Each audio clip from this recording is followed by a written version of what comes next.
Hey, welcome to May 2019 Green Structure, Climate, and Cities.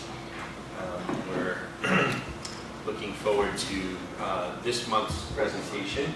For those of you joining us for the first time, I say this every month, this is a collaborative effort amongst a series of different partners, and we broadly talk about the impacts of climate change on cities, and green infrastructure is a proxy for some of the adaptation strategies that cities are beginning to undertake.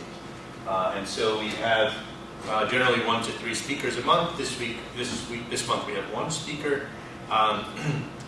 We have a presentation and then a discussion. For those of you in the room, there's about 20 some odd people who are attending virtually. For those of you virtually, we have other people in the room. And so after the presentation, we can have a discussion. You can submit questions through the YouTube link, which has been distributed through the Who's In invitation. Any of you joining again for the first time, you can go back to 2014. Any of our past seminars, you can access them on the CC Run website. So today's topic is climate and public health. And we have one speaker, Mr. Hunter Jones, who is from NOAA's Climate Program Office, which is where the CC Run project is funded. And so Hunter will talk to us about some of his projects focusing on climate and public health risks. So with that, I will hand it over to Hunter. If you could take over the screen share. What's that? Is it working? Yeah, there we go. You're up. Okay, great. So take it away, and then we'll ask questions at the end. Great, okay. Thank you all for having me. So I think what I'll mostly focus on is actually a recent workshop that we had in the Northeast. It was in October, and the point of the workshop was to understand how people make decisions to protect vulnerable populations from extreme heat. That is what I spend most of my time on. So at the end of the presentation, that's kind of where we'll end, is that workshop and what we accomplished. And I'll go into the process of the workshop too, because I think it was a little bit different from a typical workshop. So I wanted to cover what the steps were and kind of pulling it together.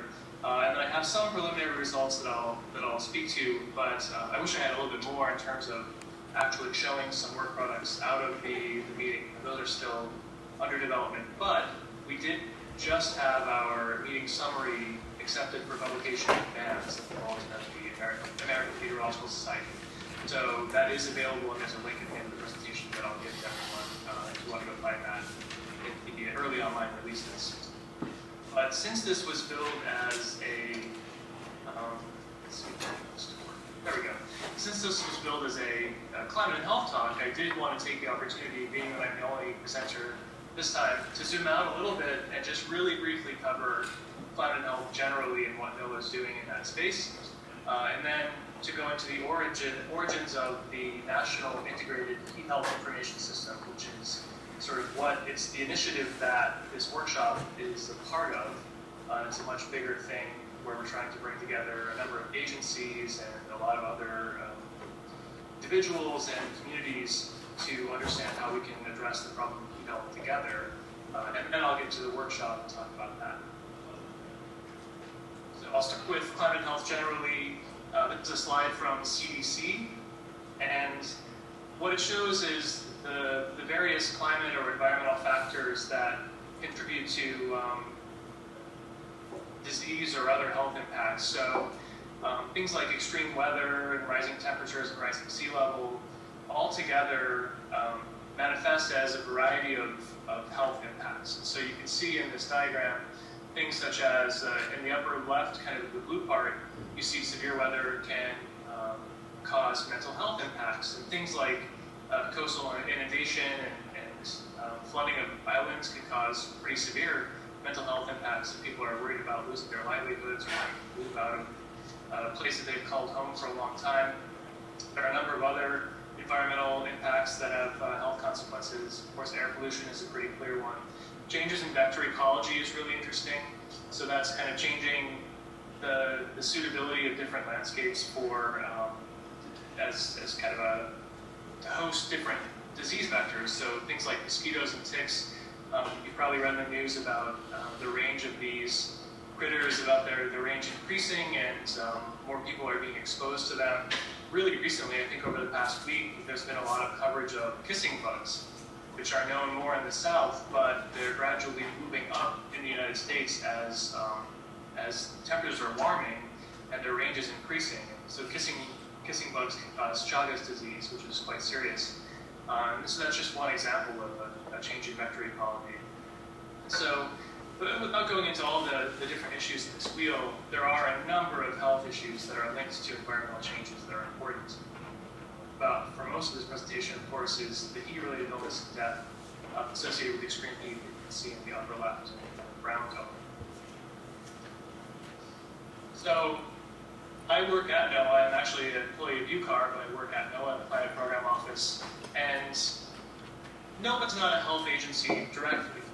You can see our 9 key focal areas here that are listed on NOAA.gov.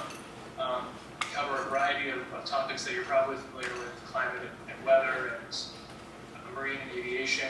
Even we have marine sanctuaries and fisheries group. So none of these are explicitly health focused, but health really is a part of all of these, which is to say, the information that we have, that we produce as an agency, is relevant to making decisions for health. So the information that we get from our satellites or from our weather forecast models, climate predictions, these are all relevant to making decisions for health. And because of that, we do have a group at NOAA that kind of cuts across the agency that looks at the different health relevant areas that we do touch on as an agency. So we use a One Health approach. And that is, human health is intertwined with the health of animals and the environment. And so we kind of think about health as this big concept that includes animal disease and environment. And the concept is called One Health. So that's the lens that we view all these different health impacts that we might consider at NOAA. So you can see in the bottom, more specifically, some of the health concerns that we have groups looking at in NOAA, or at least we're producing information and services that can support those health concerns. And so I'm going to talk about extreme heat, the kind of information that producing and services that we provide for risk reduction of extreme heat. All these other areas I'd be happy to talk about at some points. I'm not an expert in most of them. I have to bring in some other expertise from across the agency, but we do have people who work in these areas. So when it comes to heat, why are we focusing on heat, at least in the Climate Program Office? Why did we start NIHHIS to look at heat? And it's one of the areas that's a pretty clear link to health. There are a lot of complexities when it comes to managing heat, but at a high level, it's pretty clear why extreme heat and heat waves would have a detrimental impact on human health. And it's also clear that both in the observational record and in our climate prediction and projections, the intensity, the duration, and the frequency of these extreme heat events is getting worse in many places.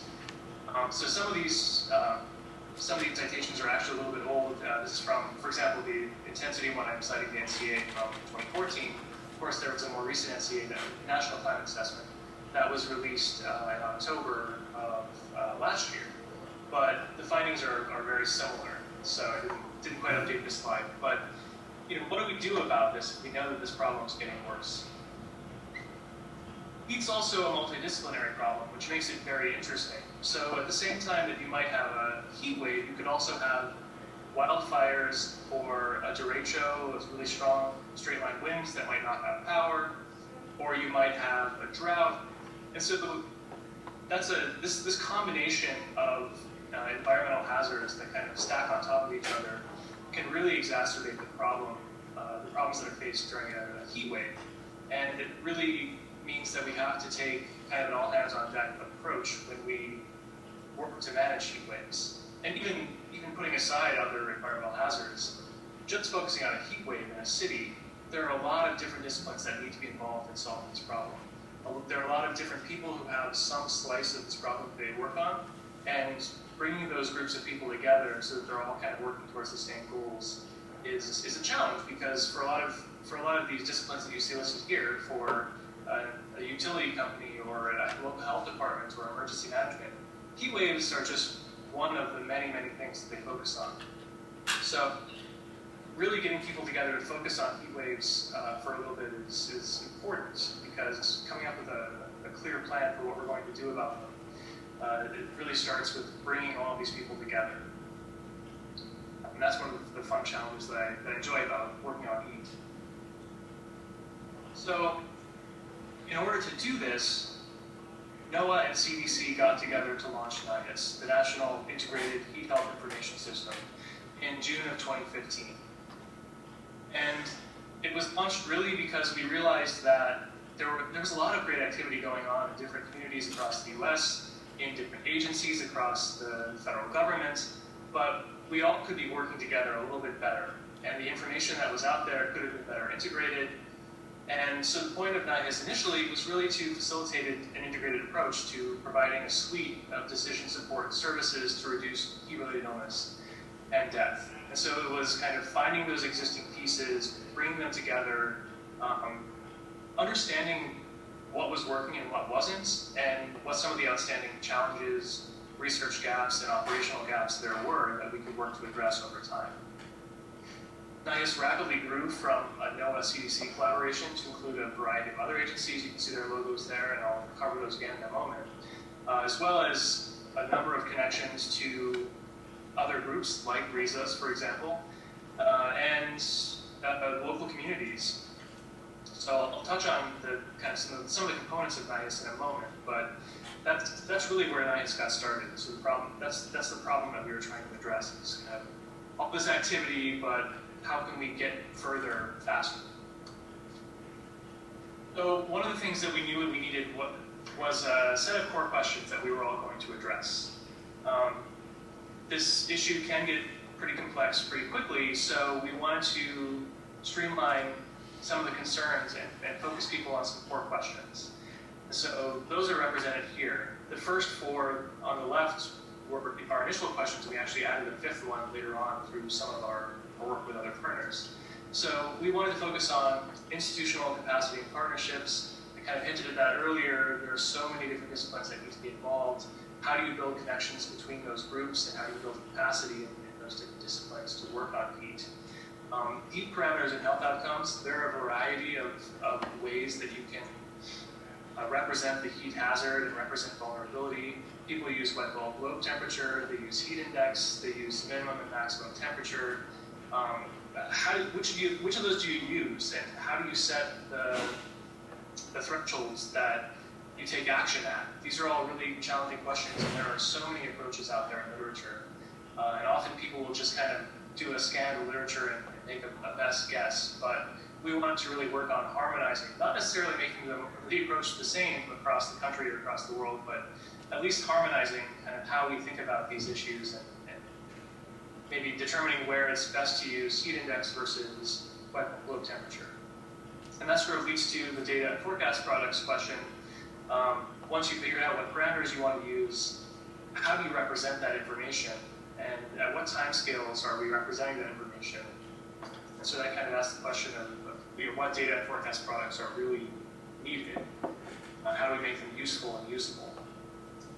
And we can have some of the best information in the world, but if we're not communicating it effectively and actually influencing the behaviors and properly informing the decisions that have to be made to protect people, then we won't get very far. So another one is engagement and communication strategies.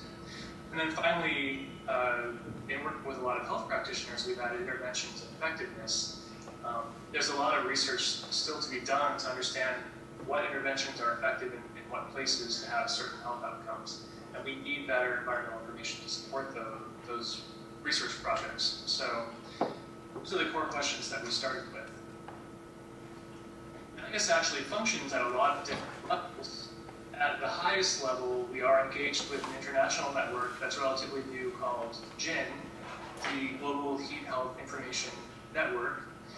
So the NIHHIS meeting that I'm going to talk about later happened in October, and then a couple of months later, in December, GIN launched with its first global forum on heat and health.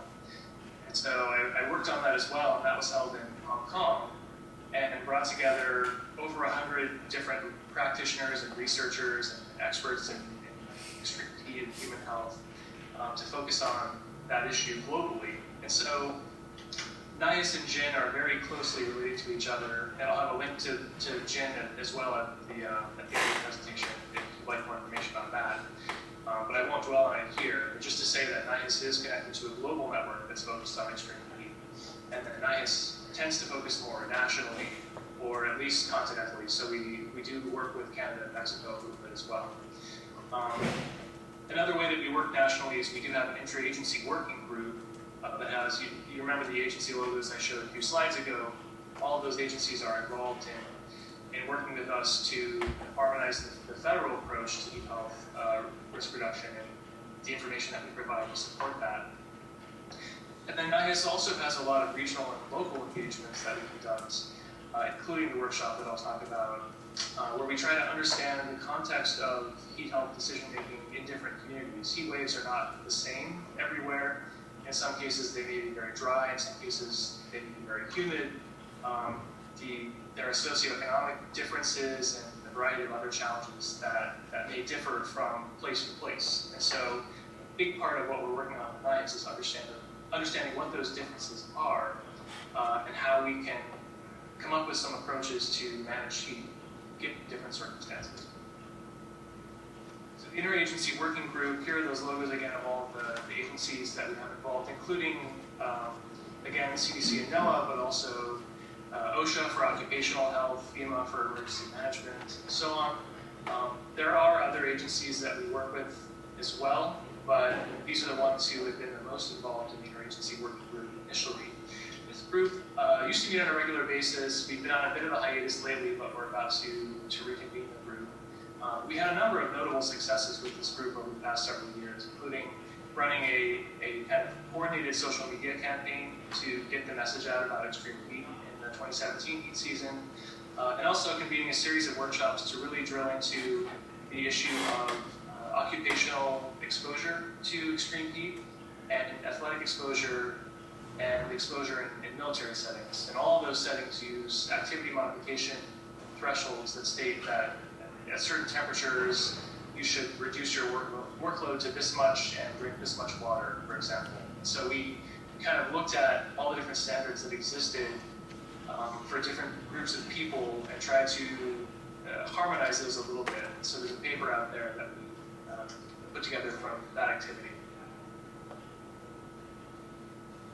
We also, part of that Interagency Working Group, developed a portal that has all of the content from the various agencies integrated in one place. It's considered kind of a one-stop shopping portal for heat health information.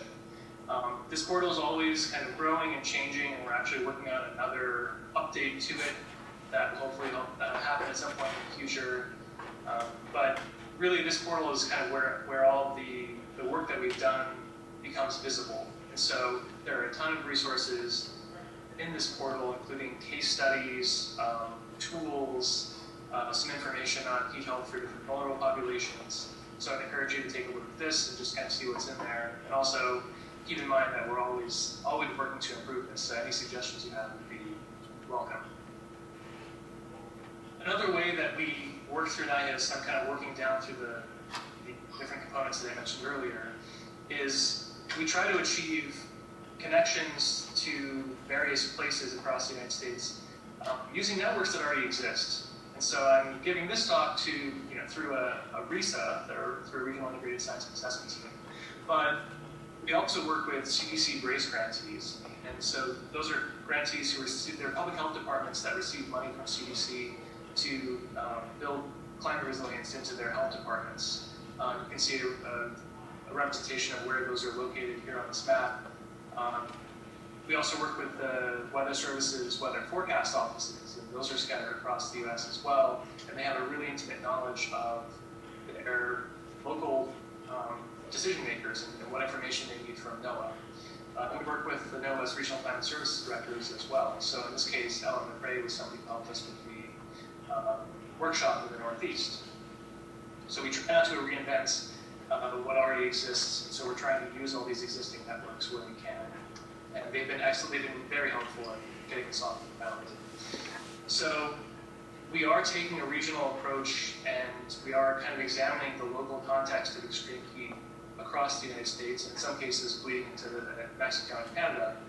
And one major way we do this is through what we call NIHHIS pilots. So these are basically local engagements where we'll typically convene a workshop, bring together a big group of decision makers from a variety of disciplines, and we'll just have a conversation about what they're doing now to manage extreme heat and what issues they're facing and how we can help them get a little bit further. So the first of these was in the Southwest. It was the North American desert NIHHIS pilot. But the second of these was in the Northeast, and that was the workshop in October. And the approach we took in October was to develop decision calendars. I'll go into those a little bit more. And ultimately, we'll want to work from those decision calendars to come up with some climate scenarios and to run some more exercises to refine our understanding of what information is needed in the Northeast. Okay, so now I want to talk about this workshop a little bit, now that I've talked about climate and health generally, and also what the NIHHIS initiative is and what we're trying to accomplish with that. So in the context of these local pilots that we're running, to really understand heat health decision making at its most local, we ran a workshop in Westborough, Massachusetts. And this image is one of the images that I used to kind of set off the workshop. This was a heat wave in late August in 2018, so just prior to the meeting that we had in October. And the heat index in some cases was over 100. And that's really hot for the Northeast. That might not be hot in Houston, but that's really hot in the Northeast. And there are a lot of people living without air conditioning, and heat waves like this are a big problem. So what could we do as, not only as an agency as NOAA, but also as this big collection of different agencies and organizations working through NIHHIS? How could we help inform decisions to reduce risk in the Northeast when we have these heat waves occurring? So the goals of this workshop were to, first and foremost, build and strengthen the network of people that was there. So again, we had a multidisciplinary set of people. I think at this workshop we had a little over 40 people come in and talk to us about extreme heat. And the really important outcome we got from that is that they started to work a little bit more with each other. Many of them had met before, had worked together before, but some had not. And so it was really interesting to see where some connections were being made between different disciplines that hadn't been made before. Then we also wanted to identify and document the interventions that were already being used in the Northeast, and to understand where there are opportunities to maybe apply some interventions that have been used in one place to another place to see if they worked. And then finally, we also, the main outcome of the workshop is really developing these discipline-specific decision calendars.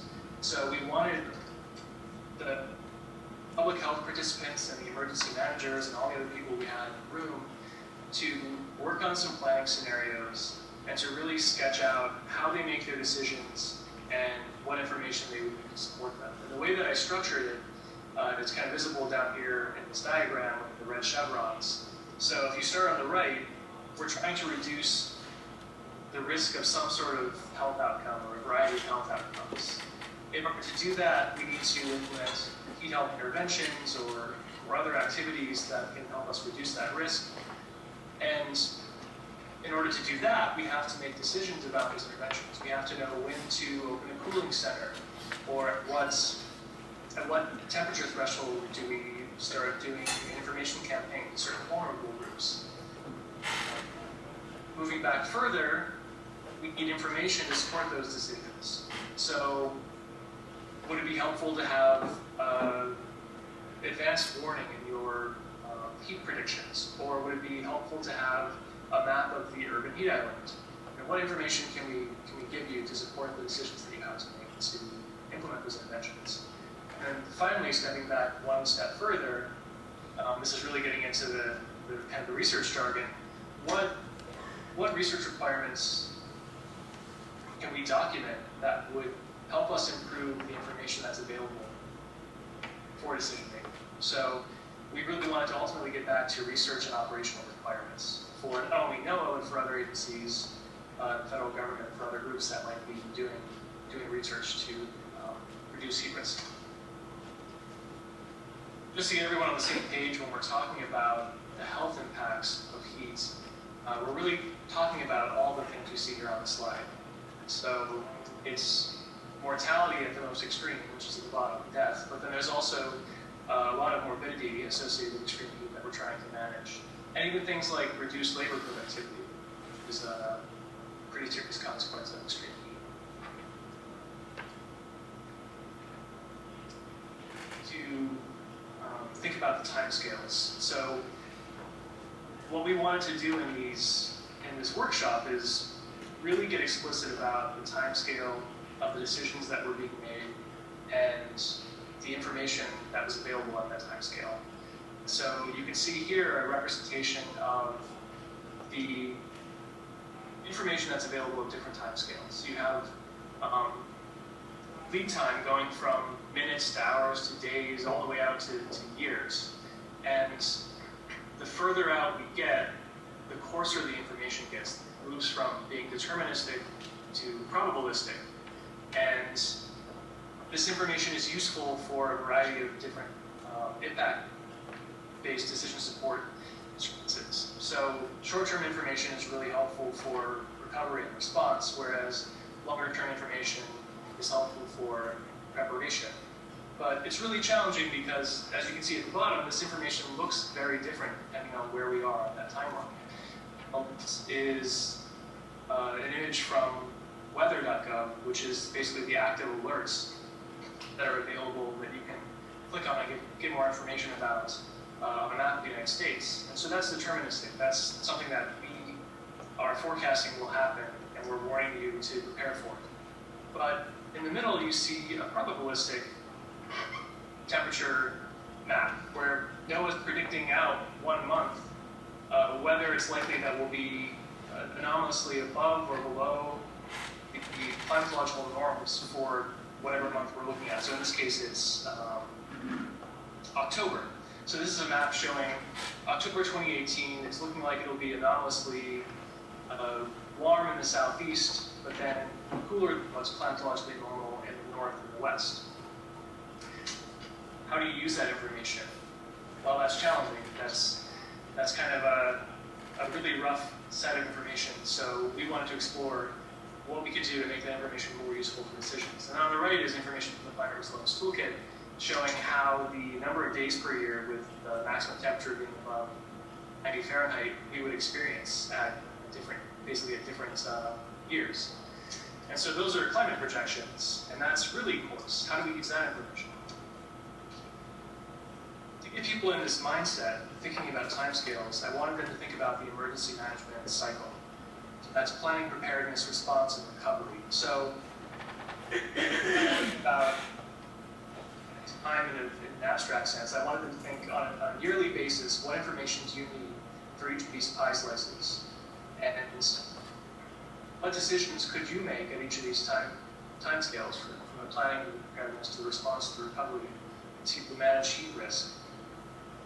So that was the kind of the context for the time scales. Finally, this is what we were ultimately trying to create out of this workshop. This is kind of a rough sketch of what a decision calendar looks like. So at the far right, this is kind of like the chevrons that you saw before. At the far right, we have an active heat wave, and we ask the participants to work backwards from any particular heat wave and think about, at increasing lead times, what they would do, what decisions they would make. So these diamonds are decisions that people could make to reduce risk. So when do you open cooling centers? When do you do targeted outreach to populations of concern? And so they plotted these on a timeline. And they also considered which discipline would be making this decision. So is it an emergency manager who's charged with this, or an urban planner? And how do these decisions interact in some cases? And so for each of these decision diamonds, I also wanted to kind of draw back even further to the information that would be needed to support those decisions. And if this all comes together, this is what a decision calendar looks like. And from this, we can actually start to improve the information that we deliver as an agency. So really quickly, not to go too deep into the weeds on the process, but information was challenging, and we had to think about how we would actually solicit this kind of information from the group that we assembled. So we decided that we would do this kind of interlaced approach where we would have several rounds of talks where we let the decision makers from the Northeast talk about the challenges they were facing, what their roles were in managing heat risk, what they were doing, and kind of how well it was working, where they were doing stuff. So we had several rounds of that, and between the rounds of talks from the decision makers, we had breakout groups where we were developing decision calendars. And we started with, instead of starting with a time-explicit decision calendar, I wanted to simplify. So we kind of started with concept maps that were kind of loose. And then as we progressed through time, we made them more complicated. We factored in time, we factored in assumptions. And so with each of these steps, things were becoming more and more complicated as we moved along. But the ultimate outcome we were going for were these decision calendars that documented everything in one place. The breakout groups, we had 6 of them. The team that I worked with to plan the meeting, we struggled to really determine how we wanted to break people out. Did we want to have tables associated with vulnerable populations, or maybe with different decision makers or different timescales? So ultimately what we opted for was a hybrid approach that kind of mixed them all together.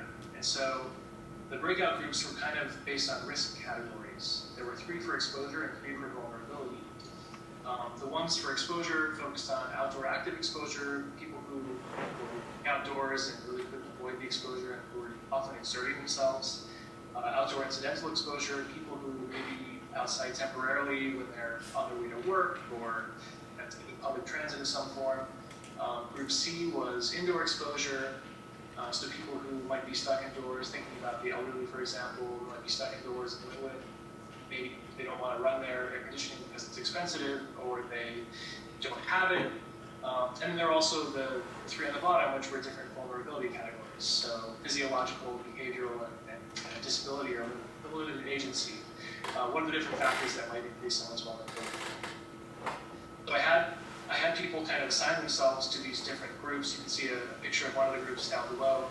And I asked them to not sit with others in their discipline. So if they knew each other, I said, please try to avoid sitting with people you know and people you already work a lot with. What I'd like to do is kind of stimulate better discussion by putting you in groups with people that you might not know as well, so you can learn about their discipline, so you can kind of, whatever questions come out of that interaction, you want to capture it in those. During the breakout rounds, I mentioned that I wanted to start with things that were simple and then kind of make them more complex as we went along. So we started out by giving them 4 shapes for the concept maps to begin with. They could map out populations of concern they were looking at, the risk factors, the risk management actions, and decision points. But then after that, in the next round, I wanted them to add in the decision makers and the information that was needed. And then at round 3, I wanted them to factor in some assumptions that they may have placed on those concept maps that they already created, but perhaps hadn't necessarily made explicit. This is just kind of a rough example of what one of the first round concept maps could look like. The homeless population in the city is exposed to high temperatures, which are exacerbated by the urban heat island effect. But you can introduce for a tree canopy to reduce that urban heat island effect. So what do you need to know if you're going to make a decision about planting trees to increase the urban tree canopy and reduce UHI? You need to know how many trees you actually need to plant to have the intended effect, what kind of trees would make the most sense, where do you place them, which is to say where is the UHI the hottest or the most extreme, and then there's actually area to plant the trees. So really kind of just getting it all on paper. This is an example of the groups. This is Group E, what came out of deliberations. So on the left is the first round concept map. They didn't quite link it together, but they did very nicely kind of itemize all the different things that we'd asked them to do and came up with a lot of great examples. And then on the right, later on in the process, when things were getting more complicated, we had them transfer all of those things from the concept map onto a decision calendar. So we gave them some butcher paper with the timeline already written down on it and asked them to kind of remap their concept map in a time explicit way. And that's really that's the point of a decision calendar, is to really get to the timescale issues and understand the order of the decisions that have to be made and information is most useful. Okay, getting close to the end now. Some observations about running this workshop. As I mentioned before, some of the folks knew each other, but a lot of them didn't, and that was interesting. The same thing happened in the Southwest, and it was really just nice to have them interacting and to see connections being made that weren't there before. We held a workshop in Westboro, which got a lot of people out of their typical workspace, and they spent the day with us in this workshop. So having that neutral space was really helpful to kind of get people to clear their minds, just think about these problems without worrying about their day jobs too much. Another thing that was still a challenge for a lot of participants, this is quite common, is just the S-to-S timescale, which is the seasonal to sub-seasonal timescale.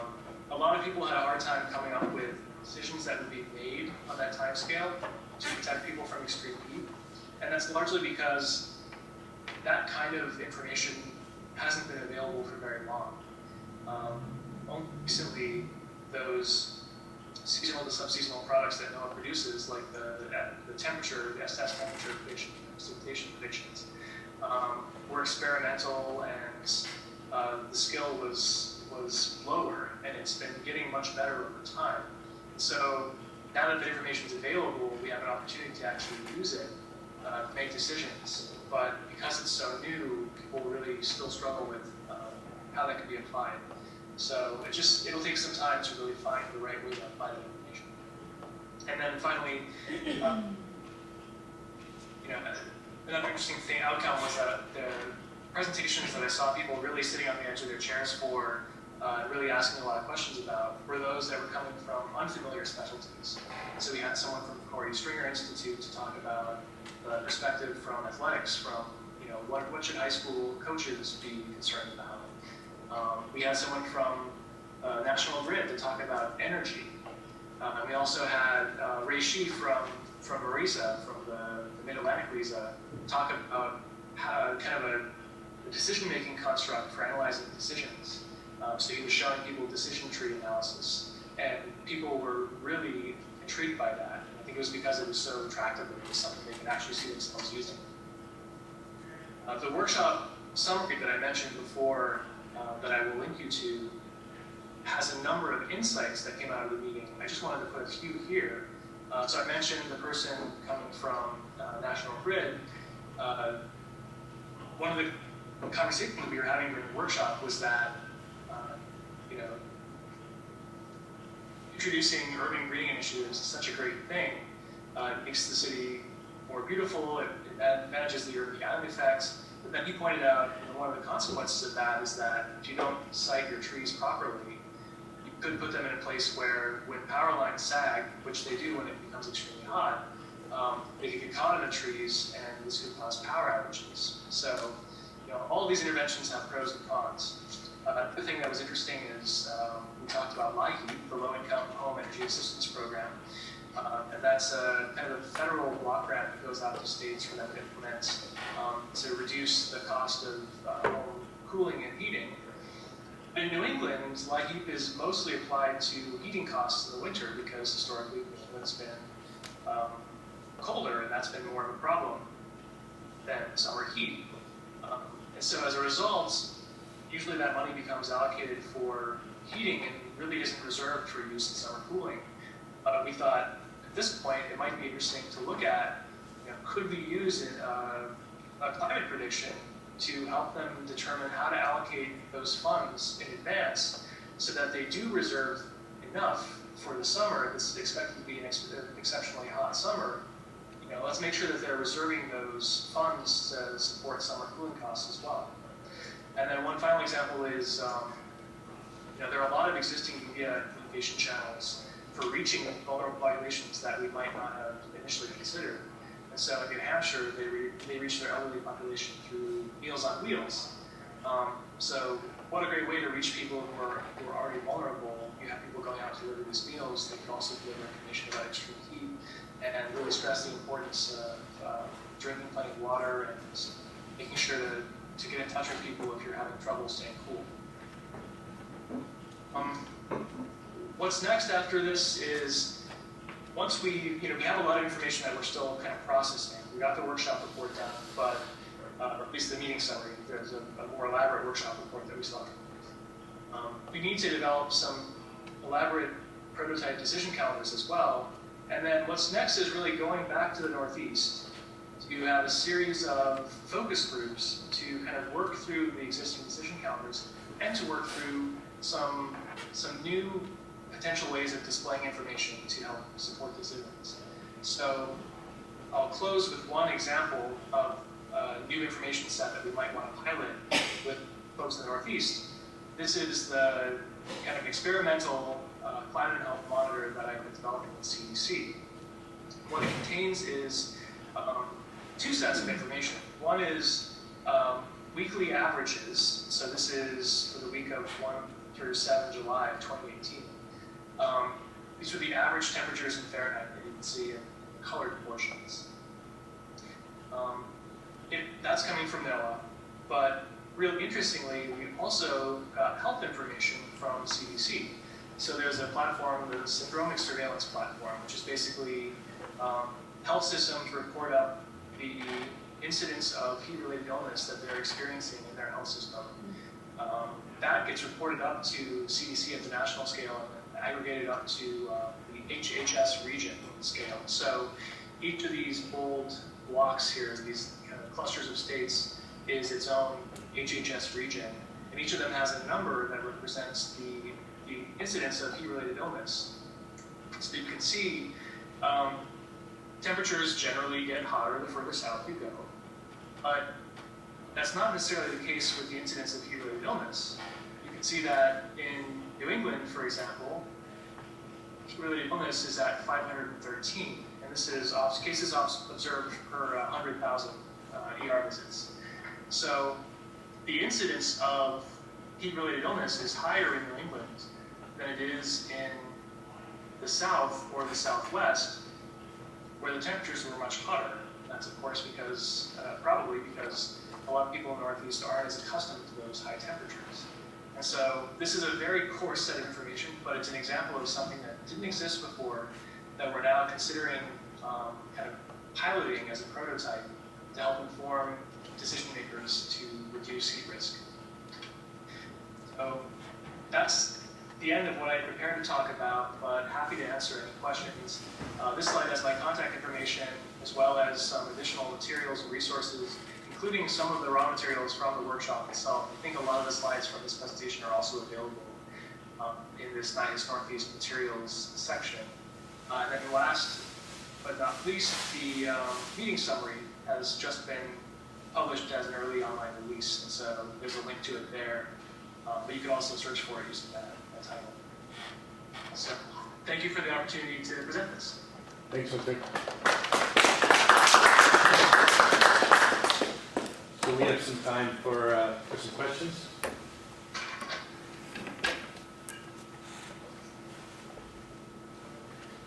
I'll kick it off. I have a question, actually. I was intrigued with the decision calendar.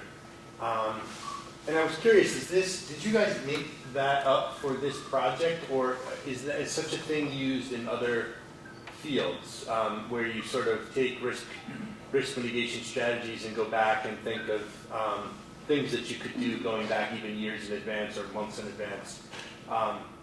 Is this used in other contexts, or is this a new product? So the concept of a decision calendar is fairly new, but it has been used by other NOAA experts actually for water resource management.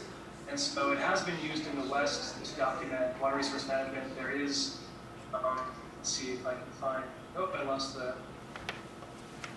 All you have to do is share again. yeah, I'll do that. Let me just grab the right slide. Okay.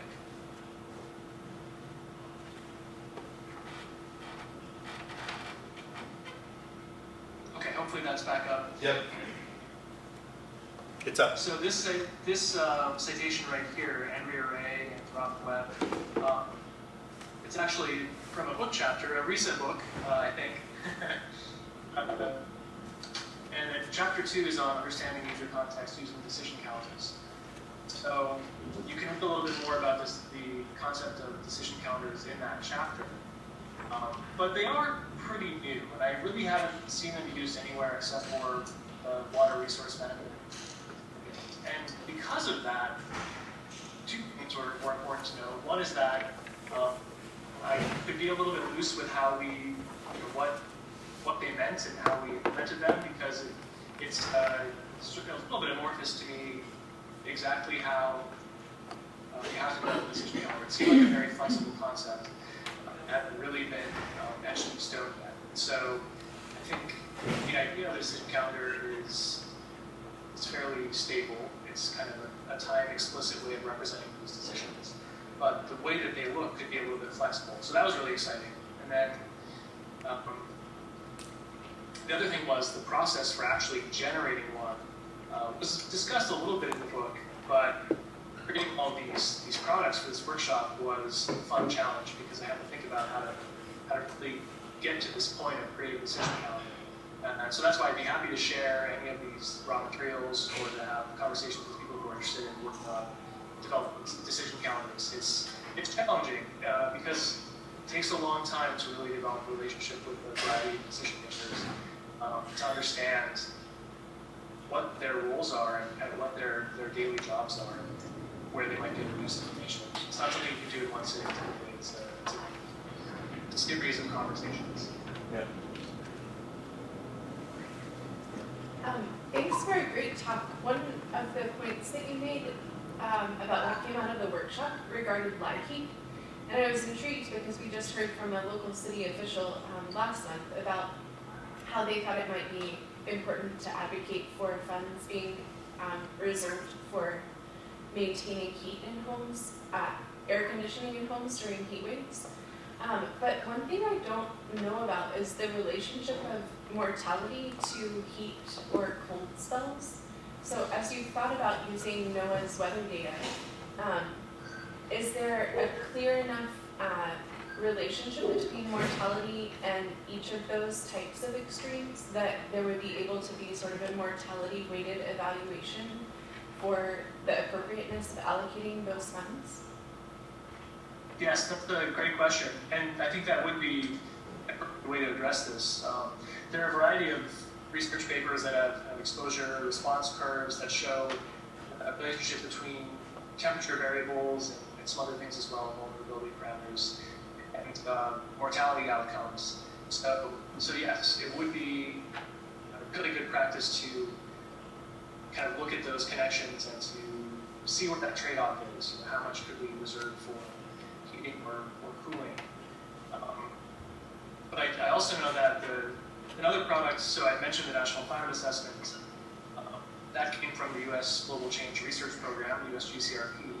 Another product out of USGCRP is the Climate Health Assessment. So you could look that up as well as a whole a whole chapter on temperature. And, I think one of the outcomes from that, I don't have it in my slides, but if I'm recalling correctly, we found that in the long run, we'll see a decline in the number of cold-related deaths, and increase, or at least the net effects of changing climate would be an increase in heat-related death compared to cold-related deaths. But I would have to dig up that chapter to kind of confirm that. But absolutely, we'd have to get that before allocating those funds. Thank you. I have a follow-up question. I was intrigued by that map that you showed with the heat-related, that map. And it shows really clearly that places that aren't historically used to heat waves are less equipped potentially to deal with them, is my interpretation, right? So the question is, how much of dealing with future heat waves in places that haven't experienced them so far is a matter of sort of technology and best practice transfer from places that have? Obviously these places differ in lots of ways. It's not just climate. But how much is this problem addressed by sort of replicating strategies that have always been used in places like Arizona to deal with heat wave, or are you finding that the uniqueness of a heat wave hitting a place like the Northeast really begs a different approach? I do think a lot of the approaches can be shared, and so some of it is, what approaches can we transfer from places that are already hot and already have some great interventions for managing heat. How can we transfer those to places that are just kind of newly starting to appreciate this and work on it? That's a big part of NIHHIS. That's what we're trying to do, is kind of learn best practices and disseminate them where they're applicable. Also, yes, making connections between, New England's risk profile might be similar to the Pacific Northwest. So can they learn from each other and kind of grow in their resilience to extreme heat together? And then through the global network, through GIN, can northeast of the United States and the Pacific Northwest also work with parts of Europe that are kind of going through the same thing? So maybe England is just now trying to try some new interventions that they haven't in the past, and maybe New England and the Pacific Northwest can learn from that. So I think a lot of it is applicable. But another part of what we're trying to do is to understand that local context.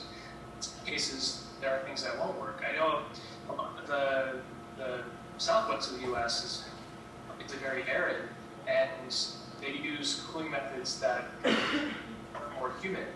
But that's not going to work in the southeast, where the air is already very humid.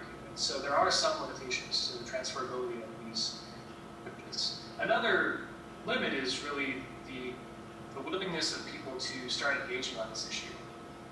And it kind of works it kind of is an issue in all these different places.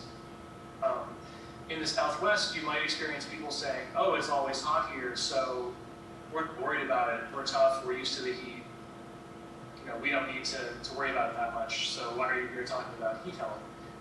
It's an issue, and you can show the numbers, showing the number of deaths or the number of hospitalizations from extreme heat.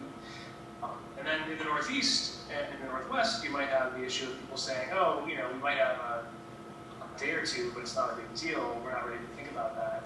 So one of the big challenges is really getting people to think about what's in store for them in the future and convincing them this is a problem that they should be thinking about now, instead of the unfortunate of having a major heat wave like the Chicago heat wave in 1995, or the heat wave in Europe that killed multiple tens of thousands of people. I'd rather not see have to have an event like that triggers a response. I'd rather get people thinking about this before they have that heat wave, so that they're prepared for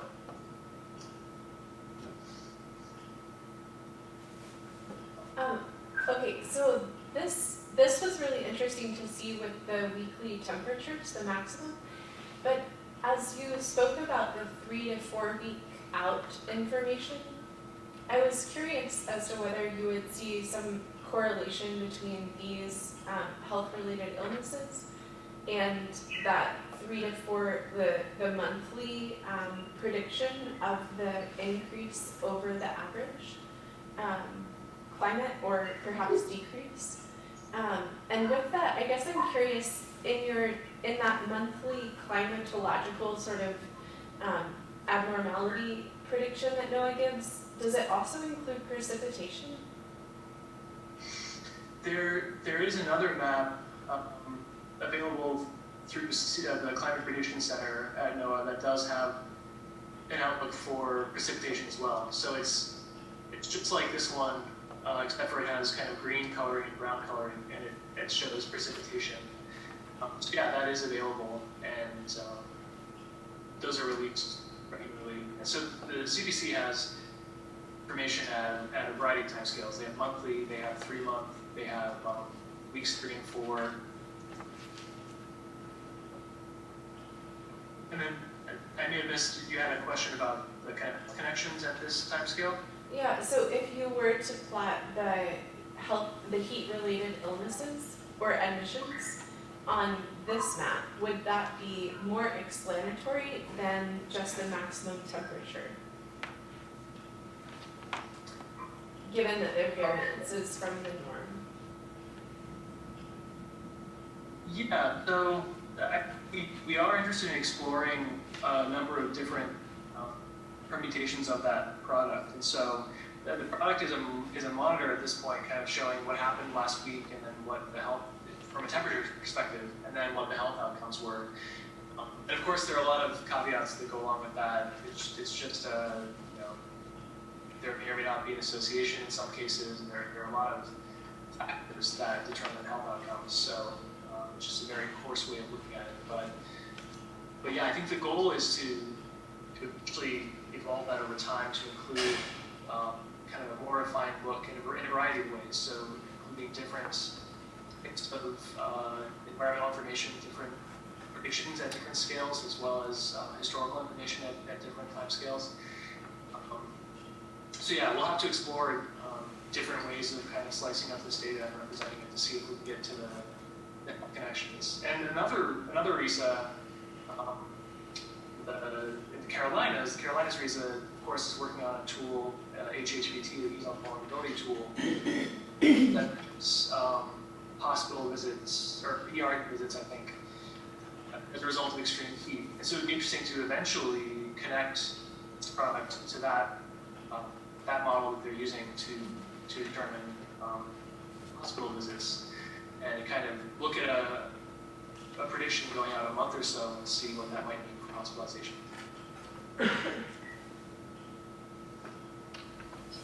So continuing the volley back and forth, I have one more question. If nobody else has asked. Back to the decision calendars, as you go back, further in time, it seems that the linkages between adaptation and mitigation would get stronger, at least in the way that I would think about it, would be that, maybe in terms of what you're going to do about a heat wave that's occurring right now, you can't really think, you got to cool people down, so you need air conditioning, right? But if you're thinking about heat waves that are going to occur 10 years from now, and you're thinking about emissions and net zero and et cetera, to what extent were the folks who participated in your workshop sort of thinking about that? So, like, in other words, constraining the long-term planning by adaptation, by mitigation, basically emissions concerns. Yeah, so we didn't get too much into emissions concerns. I think the frame of the workshop was really, this is already, even if we just look at the historical record, this is already becoming more of a problem. It was a problem to begin with in a lot of places, and it's clearly over the last 30 years become more of a problem. It's predicted to become more of a problem. So instead of, there are certainly some co-benefits to some of the things that we want to introduce to manage immediately, but we didn't really get too much into the climate mitigation frame. But that is a concern. I mean, if the approach to managing heat risk is to install an air conditioning unit in every home or a central air in every home, that would drive up the emissions and that would feed back into exacerbating problems. So it is kind of, in a bigger picture sense, it is something that needs to be discussed.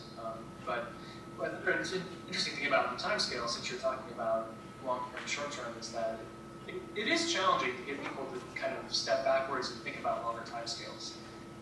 Many of the disciplines that were present just don't function most of the time in that phase. So if you have, for example, emergency management, they're often thinking about very concretely, what do you do when one of these events happens? When there's a heat wave, who needs to be notified, who's responsible for doing what? Very, very concrete, very much directed at a short time scale. In order to get people to kind of step back and think about the longer term, what we had to do was say, take yourself out of any particular heat wave that you might be managing, and think about, given that heat wave, if you could freeze time and go backwards here a month, what could you have done a month earlier? What do you wish you had done a month earlier? That would have helped you in the moment managing that heat wave.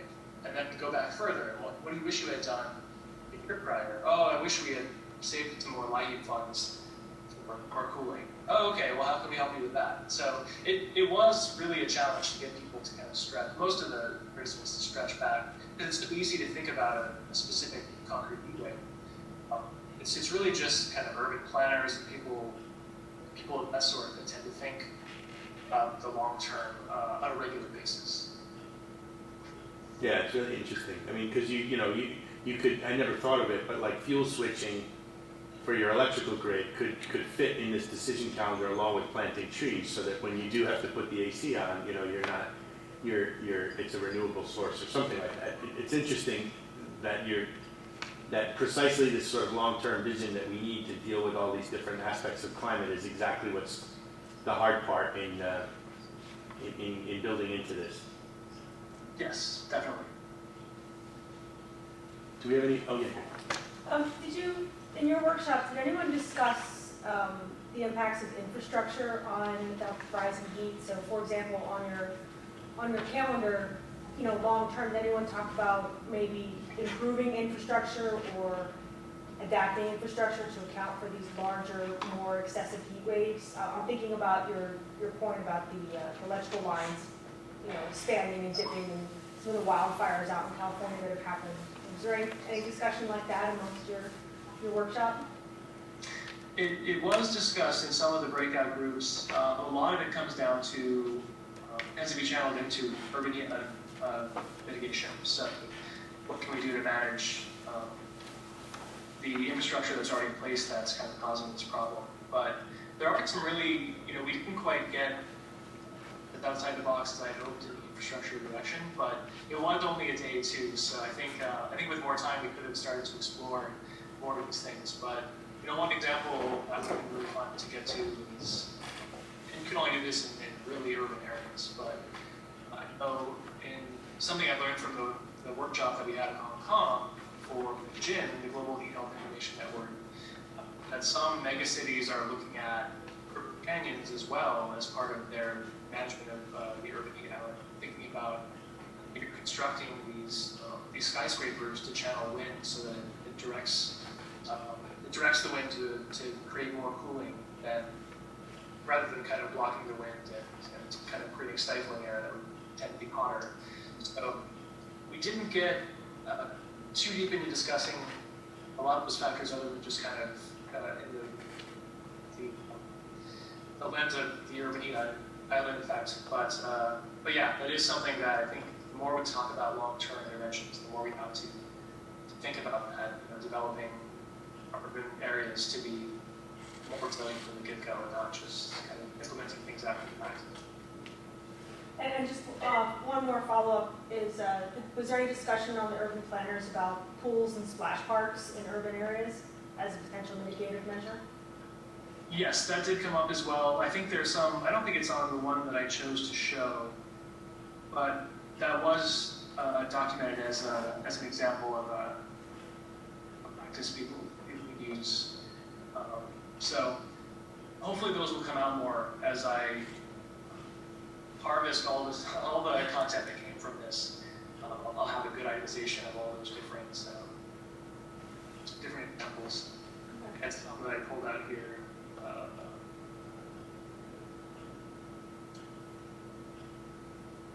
So here's a kind of a partial list of the interventions that came up. Okay, thank you. Yeah. So when you showed the 4-part wheel, it had the planning and preparedness, and then 2 R words, like response. And so I was wondering, as you thought about the decision calendar, it seemed like that mainly addressed the top 2 elements of this wheel. Where in the timeline do response and recovery come in during risk management? Yeah, so that was by design, so that's a good observation. Response and recovery are really kind of at the end on the right side of this decision calendar. So it's during an active heat wave or now less than a week out from the heat event. That's when you're really responding. And recovery is a little bit after as well. But I intentionally kind of draw us backwards in time to add lead time because that's what's harder to get at, I think. So I really did push hard for them to think about planning and preparedness and less so about recovery and response. I think people tend to fall into those categories automatically for too long.